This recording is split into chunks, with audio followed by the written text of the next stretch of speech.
Hi friends, అందరూ ఎలా ఉన్నారు? బాగున్నారా? అందరు బాగున్నారు అనుకుంటున్నాను.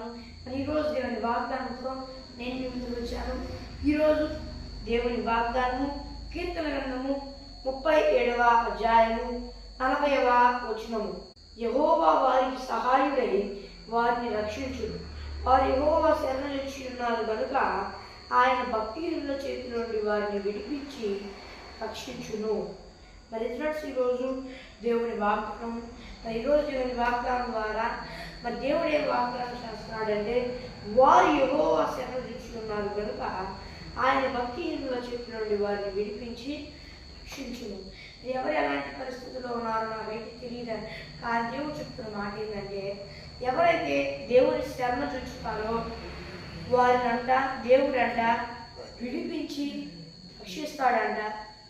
ఆయన ఒక మాట ఉంది ఆయన వాక్యంలో, ఆయన శరణుజొచ్చిన వారిని ఎవరిని అపరాధులుగా ఆయన ఎంచడంట. మరి ఈరోజు మీరు ఎలాంటి పాపకు ఊబిలోపడి ఎట్లాంటి కష్టాల్లో పడి మీ స్వపాపం వల్లనే అలాంటి శ్రమ తెచ్చుకొని ఉన్న ఇబ్బంది పడుతున్నారేమో నాకైతే తెలియదు. దేవుడు కూడా నన్ను క్షమించడు, ఈ కష్టాలు నాకు పోవు అని అనుకుంటున్నారేమో. దేవుడు చెప్తున్న మాట ఏమనంటే, నా కుమారుడా, నా కుమార్తె, నీవు కనుక నా దగ్గరకు వచ్చి అయ్యా నా తప్పులు క్షమించు, నా శ్రమ చూచితే నేను ఆ శ్రమ నుండి నేను విడిపిస్తా, విడిపించి రక్షించి నీ పక్షాన ఆరోగ్య ప్రదాతగా జీవప్రదాతగా ఉంటా. ఈ దేవుడనై ఉంటా. ఇక నుండి ఏ ప్రమాదము నీకు రాకుండా నీ రాకపోలేదు నా దూతల కావలి నుంచి నేనే నీకు తోడుగా ఉంటా అని దేవుడు చెప్తున్నాడు. మరి ఎవరైనా దేవుడు తప్పు చేస్తుంది, దేవుడు చెప్తున్న మాట, నా శరణ చొచ్చిన వారు ఎవరిని ప్రాంతంగా నేను ఎంచనంటున్నాడు ఆయన. కాబట్టి ఎవరు పాపం చేస్తున్నారో నాకు తెలియదు, ఎవరు ఆ శిక్ష అనుభవిస్తున్నారో నాకు తెలియదు. దేవుడు సరిగ్గా ఒక్కసారి వచ్చాయా అంటే ఆయన తప్పకుండా మీ జీవితంలో కార్యం చేస్తాడు. దేవుని సన్నిధిలో మొరపెడతారా, ఆయన తప్పకుండా కార్యం చేస్తాడు, తప్పకుండా ఆయన కార్యం చేస్తాడు. మరి ఫ్రెండ్స్, ఈరోజు దేవుని వాగ్దానం మరి చిన్న ప్రార్థన చేసుకున్నాం. పరలోకమున్న దేవా, ఈ వాగ్దానం ద్వారా సూటిగా స్పష్టంగా నీ బిడ్డలతో మాట్లాడినందుకు కోట్ల స్తుతులు స్తోత్రాలు చెల్లిస్తున్నాను.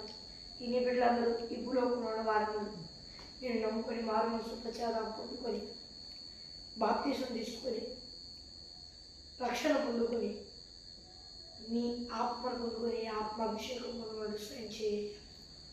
ఒకవేళ నీ ఆత్మను పొందుకొని నీ ఆత్మాభిషేకం పొందుకొని కూడా దారి తప్పితే మరలా మారు సుఖచారం పొందుకొని రక్షణ పొందుకొని నీ ఆత్మను పొందుకొని నీ ఆత్మాభిషేకం పొందుకునేందుకు సహాయం చేయాలి.